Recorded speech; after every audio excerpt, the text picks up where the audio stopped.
আজকে আমরা আলোচনা করব রিপোর্ট রাইটিং ফরম্যাট নিয়ে। অর্থাৎ একটা রিপোর্ট রাইটিং দিয়ে কিভাবে একাধিক রিপোর্ট রাইটিং লেখা যায় সেই কৌশল এবং নিয়ম জেনে নেব।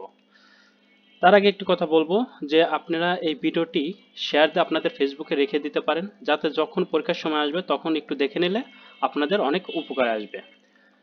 কষ্ট করে আর বিভিন্ন জায়গায় খুঁজতে হবে না। আর একটা কথা, শর্টকাটে যদি paragraph, formal letter, informal letter, CV, report writing, graph chart, email, application, dialogue, এই টপিকসগুলো যদি শর্টকাট এইভাবে লিখতে চান, তাহলে আমাদের এই শর্টকাট এক্সাম পাস পিডিএফটি সংগ্রহ করে নিতে পারেন। পিডিএফ মূল্য মাত্র 40 টাকা। যারা সংগ্রহ করে নিতে চান তারা এই নাম্বারে হোয়াটসঅ্যাপের মাধ্যমে যোগাযোগ করে পিডিএফটি সংগ্রহ করে নেবেন।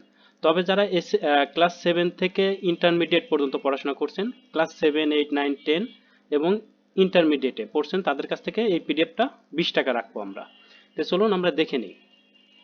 একটা রিপোর্ট রাইটিং দিয়ে অনেকগুলো লেখার নিয়ম। এর মধ্যে যে সকল রিপোর্ট রাইটিংগুলো থাকবে: road accident, price hiking, fire accident in the garments factory, drug addiction, food adulteration,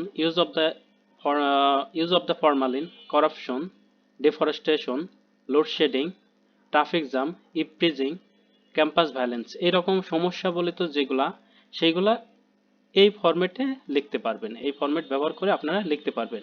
আপনাদের এখানে কিছুই করতে হবে না, এখানে যা যা আছে এইভাবে লিখবেন। জাস্ট এখানে একটা হেডলাইন দেবেন, সুন্দর করে হেডলাইন দেবেন। সাপোজ ধরা যাক করাপশন, তাহলে করাপশনের হেডলাইনটা কি হতে পারে?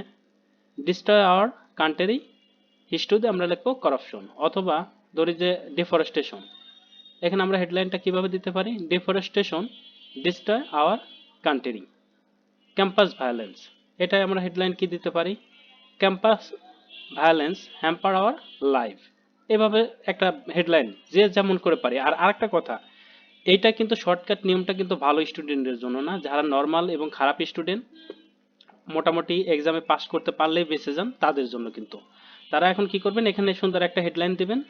এখানে স্টাফ করেসপন্ডেন্ট বা স্টাফ রিপোর্টার, যে তারিখ পরীক্ষা দিয়েছেন সেই তারিখ, আর যে জেলা থেকে পরীক্ষা দিয়েছেন সেই জেলার নাম এই জায়গাটা লিখবেন। এরপরে এইখানে কি করবেন?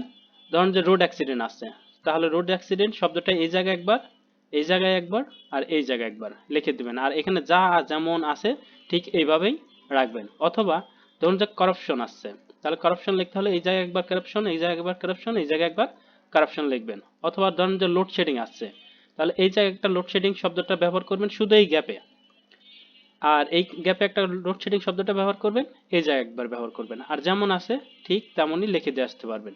অনেকে আবার এই সুযোগটা সদ্ব্যবহার করেন, এটা নকল করে নিয়ে যান পরীক্ষার হলে, গিয়ে শুধুমাত্র শব্দগুলো এখানে লিখে দেন, কিন্তু নকল করতে গিয়ে যদি ধরা পড়েন এটার দায়ভার কিন্তু আপনাদেরই। আর এই ধরনের লজ্জাজনক ঘটনা না করাই উচিত। আর একটা কথা, চ্যানেলটা সাবস্ক্রাইব করে আমাদের পাশে রাখবেন। আর যাদের প্রয়োজন এই টপিকসগুলো, যেগুলো আপনাদের প্রয়োজন, তারা এই পিডিএফ থেকে দেখে নিতে পারেন। যারা এসএসসি বা এইচএসসি বা হাই স্কুলে পড়েন তাদের কাছ থেকে 20 টাকা, আর যারা অনার্সে বা জবের প্রিপারেশন নিচ্ছেন বা ডিগ্রিতে পরীক্ষা দেবেন তাদের কাছ থেকে 40 টাকা রাখবো আমরা। যারা নিতে চান তারা এই নাম্বারে হোয়াটসঅ্যাপের মাধ্যমে যোগাযোগ করে পিডিএফটা সংগ্রহ করে নেবেন।